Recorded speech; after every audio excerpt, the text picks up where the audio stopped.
Irmãos, a paz de Cristo, eu quero nesta noite, mais uma vez, compartilhar algo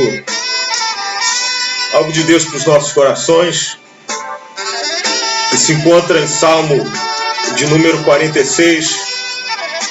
Eu vou tentar ser mais breve possível, até porque nós já ministramos na parte da manhã algo muito parecido. Então, gostaria muito que você acompanhasse comigo, separasse esse tempo para adorar a Deus, para receber algo especial, renovo, encorajamento de Deus para a tua vida. A palavra de hoje está em Salmo de número 46, que fala de Deus como sendo o nosso castelo forte. Então, querido, se você tiver com a sua Bíblia, abra em Salmo de número 46, e eu quero ler com vocês alguns textos. Diz assim: Deus é o nosso refúgio e fortaleza, socorro bem presente na angústia, pelo que não temeremos, ainda que a terra se mude, e ainda que os montes se transportem para o meio dos mares, ainda que as águas rujam e se perturbem, ainda que os montes se abalem pela sua braveza. Há um rio cujas correntes alegram a cidade de Deus, o santuário das moradas do Altíssimo. Deus está no meio dela, não será abalada. Deus a ajudará a romper da manhã. As nações se embraveceram, os reinos se moveram, ele levantou a sua voz e a terra se derreteu. O Senhor dos exércitos está conosco. O Deus de Jacó é o nosso refúgio. Vinde, contemplai as obras do Senhor, que desolações tem feito na terra. Ele faz cessar as guerras até o fim da terra. Quebra o arco e corta a lança. Queima os carros no fogo. Aquietai-vos e sabei que eu sou Deus. Serei exaltado entre as nações. Serei exaltado sobre a terra. O Senhor dos exércitos está conosco. O Deus de Jacó é o nosso refúgio. Queridos, nesta noite especial de domingo, 29 de março de 2020, ainda vivendo esse tempo de isolamento social, restringindo a aglomerações de pessoas, estamos tendo que fazer o nosso culto de forma online. Eu queria falar sobre Salmo 46, falar sobre o pano de fundo histórico que nos informa João Calvino sobre esse texto. Parece que ele é o livramento de Deus, que Deus deu a Jerusalém, arrancando a nação de Jerusalém das mãos do assírio no tempo do rei Ezequias, conforme está lá 2 Reis, capítulo 18 e 19. O momento que o povo estava vivendo era um momento de crise, de dúvida, de pânico, de incerteza. Senaqueribe, o rei da Síria, não só havia cercado a cidade santa, a cidade de Jerusalém, como também humilhava o povo de Deus, zombando do Deus Altíssimo, do Deus verdadeiro. Ezequias, o rei de Judá, ele apavorado, querendo uma resposta, foi até o profeta Isaías em busca de conselho. E a resposta de Deus para a vida do rei Ezequias foi clara. Isaías disse para o rei Ezequias: Jerusalém não será tocada, Jerusalém não será atingida. Realmente, querido, Deus agiu pelo seu povo e destruiu o poder daquele inimigo tão feroz. O Salmo 46, querido, ele é uma celebração daquela grande vitória. E eu espero logo também a gente estar junto celebrando essa nossa vitória com tudo isso que está acontecendo aí fora. O Salmo 46 mostra para a gente, povo de Deus, que em todos os tempos e lugares, mesmo que os piores momentos da vida estejam nos atingindo, sempre haverá socorro em Deus para as nossas vidas. Eu quero, querido, nesta noite, dividir esse salmo em 3 partes, porque ele é estruturado exatamente nessas três partes e tentar fazer com que você seja abastecido e entenda esse texto de forma clara. Há três divisões distintas no texto. Na primeira parte, do verso 1 ao verso 3, nós vamos aprender, querido, que Deus, Ele é refúgio quando a natureza está em desordem. Na segunda parte, na parte 2 do versículo, do 4 ao 7, nós vemos que Deus é rio quando Jerusalém ela está sitiada. E na parte 3, na parte final, que vai do verso 8 ao verso 11, Deus é o rei nos campos de batalha do seu povo. Querido, Deus, Ele se apresenta nesse Salmo 46 como refúgio, Ele se apresenta como rei, Ele se apresenta como rio. Deus é refúgio para o seu povo. Podemos ler isso do verso 1 ao verso 3. E esse texto deixa claro que Deus sempre socorre os seus filhos em tempos de aflições, em tempos de angústia. Está escrito assim no Salmo 46, verso 1. Deus é nosso refúgio e nossa força, sempre pronto a nos socorrer em tempos de aflição. Portanto, não temeremos quando vierem terremotos e mortes desabarem no mar, que o oceano estrondeie, espumeje, que os montes estremeçam enquanto as águas se elevam. Perceba que o texto diz assim: ainda que a terra se mude, ainda que os montes se transportem para os mares, ainda que nas águas, ou ainda que as águas tumultuem, espumejem, e a sua fúria os montes se estremeçam. O que o texto está querendo dizer é que, mesmo diante de tantas catástrofes, mesmo diante de muitas coisas, catástrofes naturais, ou seja, o pior momento que pode acontecer para uma humanidade, para um povo, que diante desse momento tão difícil de catástrofe, como nós vimos aqui, quem não precisa de refúgio e fortaleza diante dessas circunstâncias? Quem não precisa de ajuda? Porque a notícia estava chegando até a cidade de Jerusalém. As más notícias estavam lá chegando e o povo estava apavorado. E essas más notícias sempre têm um efeito sobre nós e acaba tirando os nossos pés do chão. Nessas horas, a quem recorrer? Nessas horas tão difíceis, trágicas, a quem buscar? Eu olho para esse texto e eu vejo que nós devemos nos voltar para o lugar de onde nós nunca deveríamos ter saído, da presença de Deus. Porque Ele é o nosso refúgio e nossa força, sempre pronto a nos socorrer, a nos ajudar em tempos de aflição. Esse termo traduzido, a angústia e a aflição, no original hebraico, significa estar confinado, amarrado, ficar estreito, sentir-se apertado, preso, com falta de ar. Esse é o sentimento que está sendo retratado no Salmo 46. Descreve exatamente essa sensação de estar com o peito apertado, com falta de ar, com palpitação no peito. Querido, o que fazer nessas horas? Salmo 46 vai nos responder. Precisamos voltarmos para Deus, com fé e esperança. Ele é o nosso refúgio, Ele é a nossa fortaleza. A segunda parte desse texto que fala que Deus é rio para a nossa seca. A reação do salmista, no Salmo 46, os sentimentos de fraqueza, de medo, continuam no decorrer do Salmo. O cenário muda, queridos, das catástrofes naturais que estavam ao redor de Jerusalém. O cenário está mudando agora. O cenário sai do lado externo e agora passa a agir do lado interno. Os problemas continuam na cidade. Continuam a agir sobre aquela cidade, sobre a cidade santa que estava cercada pelos poderosos assírios. Ele descreve no verso 4 que um rio e seus canais alegram a cidade do nosso Deus, o santo lugar do Altíssimo.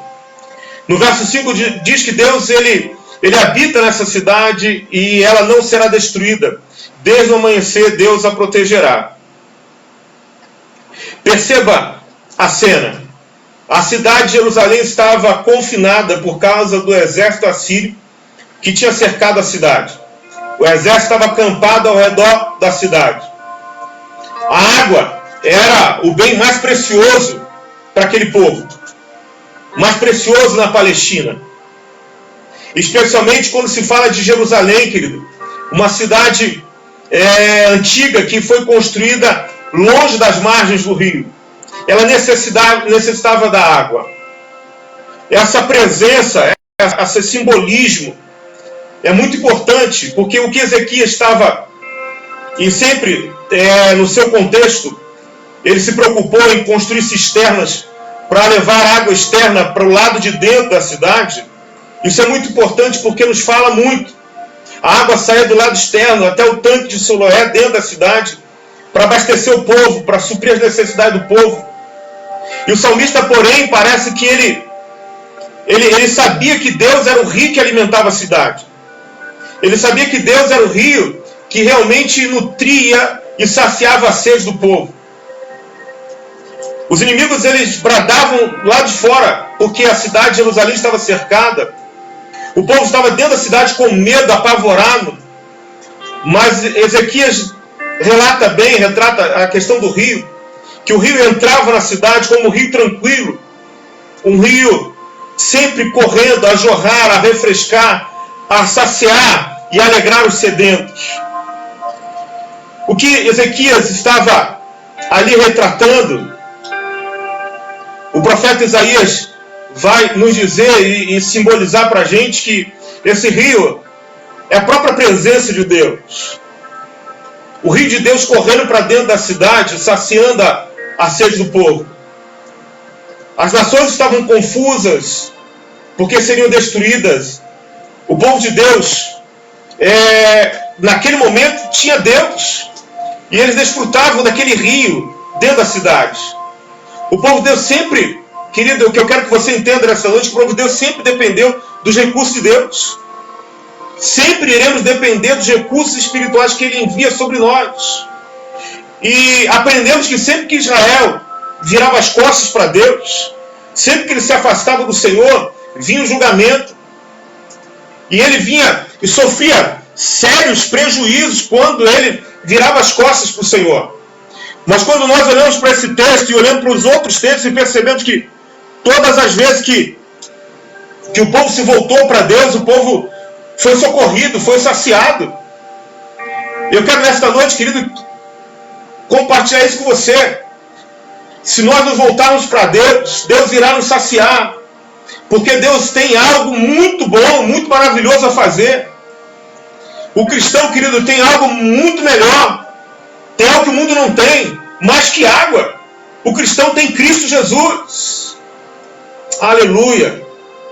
Na primeira parte desse salmo, que dá a ideia que nos passa o texto do Salmo 46, não temer, pois Deus tem poder. Aqui na segunda parte, a ideia é a mesma. Não temer, pois Deus está conosco no meio do conflito. Ele nunca jamais nos abandonará. O conflito sai do lado externo para o lado interno. E agora na terceira parte desse Salmo 46, diz que Deus é o Rei sobre tudo e sobre todos. Do verso 8 ao verso 11, querido. E vimos que a cena, ela muda da topografia, da catástrofe externa, para dentro da cidade de Jerusalém, no verso 4 e 7. Para Deus, ele quer retratar para o seu povo que Ele é Deus de longe, que Ele também é Deus de perto, como diz Jeremias 23, 23. Ele cuida das nossas circunstâncias e do nosso coração. A terceira parte desta cena que eu quero compartilhar com os irmãos, se volta agora para o campo ao redor de Jerusalém, onde soldados assírios jaziam mortos, e suas armas e equipamentos estavam todas espalhadas e quebradas pelo chão. Não houve batalha. O texto é claro em dizer que não houve luta.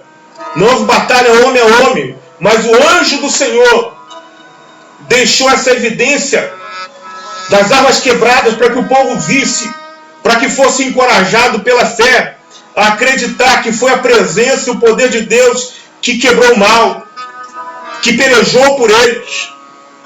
Veja o que diz no verso 8, diz assim: Venham, contemple agora as obras do Senhor. Vejam como Ele traz destruição sobre o mundo, sobre a terra. Acaba com as guerras. Verso 9 diz, Ele acaba com as guerras em toda a terra. Quebra o arco e parte ao meio a lança e destrói os escudos.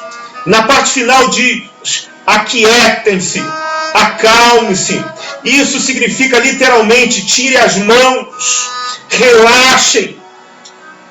Queridos, nós gostamos de colocar as mãos, de segurar, de controlar e administrar as nossas próprias vidas. Mas Deus é Deus e nós somos apenas servos dele. Se há um momento de obedecermos e agirmos, há um momento que temos que sair do lugar, obedecendo a palavra dele e de agir. Mas também há um momento da gente esperar, da gente não marchar, da gente tirar as mãos e deixar Deus agir, de confiar nele, na provisão e no socorro dele para as nossas vidas. E permitir que ele lute por nós, trabalhe no seu tempo e do seu jeito. Nessas horas, amados, igreja, cabe a nós apenas agarrarmos as suas promessas e pela fé, com as duas mãos, confiarmos para sermos capazes de prosseguir e prevalecer diante de tudo isso que está acontecendo. Nós temos que agarrar as promessas de Deus. Talvez você esteja se perguntando, como agarrar as promessas de Deus? Como segurar as promessas de Deus?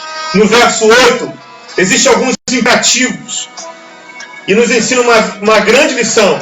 O verso 8 diz, venham, contemplem as glórias do Senhor, as obras do Senhor, vejam o que Ele faz, vejam o seu poder, vejam a sua ação, os seus atos.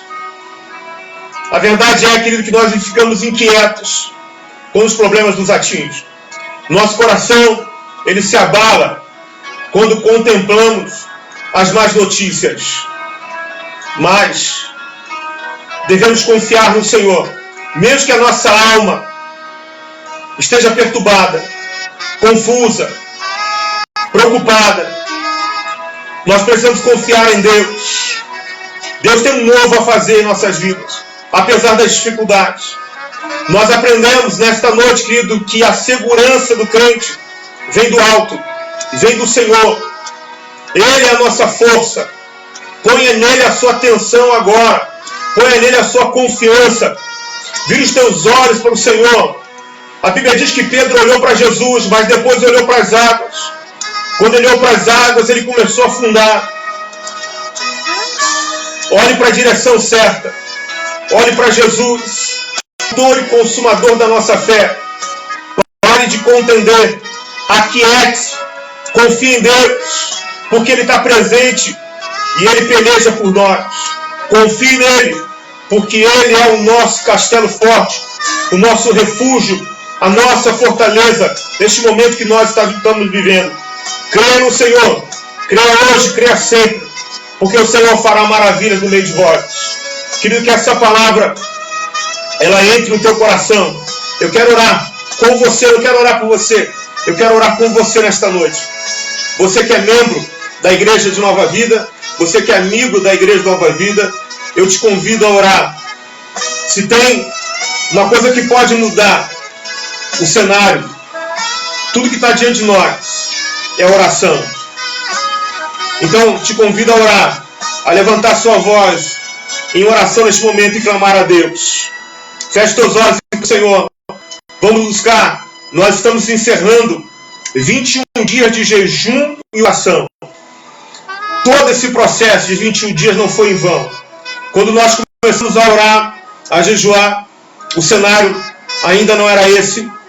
Havia uma certa paz, uma certa tranquilidade. Não havia esse decreto de isolamento social. Nós estávamos buscando a Deus e orando, porque entendíamos que o tempo difícil estava chegando. E hoje nós estamos vivendo esse tempo difícil. tempo em que a nossa fé está sendo exercitada, onde nós temos que demonstrar nossa confiança no Senhor. Creia que Deus ele é poderoso para fazer muito mais além do que pedimos ou pensamos. Não há nada oculto para Deus. Mesmo diante de toda essa confusão entre os nossos governantes, onde há um impasse entre o presidente e o governador, nós continuamos confiando em Deus e pedimos a Deus que Ele dê sabedoria a esses homens, para que possam agir e intervir de forma correta no Brasil e no Rio de Janeiro. Eu quero orar com você, porque eu sei que a oração pode mudar todas as coisas. Senhor, nós colocamos as nossas vidas em Tuas mãos. Queremos nesta noite experimentar o Senhor como sendo nosso refúgio e nossa fortaleza. Venha sobre nós com Teu rio, refrescando a nossa alma, trazendo vida e vida com abundância sobre cada um que está, Senhor, do outro lado, que está ouvindo, Senhor, esse momento especial, participando desse momento especial. Que o Teu rio passe sobre cada vida, cada família, saciando a sede e refrigerando a alma neste momento. Que a Tua paz, que excede todo entendimento, venha sobre cada vida. E a paz seja multiplicada, Senhor. Encha-nos, Deus, da Tua presença. Encha cada membro da Igreja Nova Vida com a Tua presença, Senhor. Que ninguém se perca neste momento difícil, mas que a nossa fé e a nossa comunhão, Senhor, seja fortalecida para a glória do Teu nome. E aquele Deus que está ouvindo ou ouviu esta palavra, Senhor, seja alcançado pela esta palavra de salvação. Que alcance, Senhor, o coração desta vida. Que não haja coração duro neste momento, Senhor, mas coração sensível à Tua voz. Se existe alguém afastado, alguém longe dos Teus caminhos, alguém que ainda não entregou a sua vida para Cristo, eu neste momento, como ministro do Evangelho, Senhor, te peço, toca, Senhor, neste coração, para que ele se converta, entregue a sua vida para Jesus, como Senhor e Salvador, como refúgio e fortaleza. Assim oro, Senhor, entregando o nosso Brasil, entregando o nosso Rio de Janeiro, os nossos governantes em Tuas mãos. Senhor, que eles sejam usados, Deus, para salvação. Que eles sejam usados, Deus, para mudança, Senhor, no nosso cotidiano. Assim oro, em nome de Jesus. Amém. E amém. Que Deus te abençoe, querido. Que a mão do Senhor te fortaleça a cada dia. Que o Senhor te encha de paz e te abençoe nesta noite de forma rica e abundante. Amém, queridos.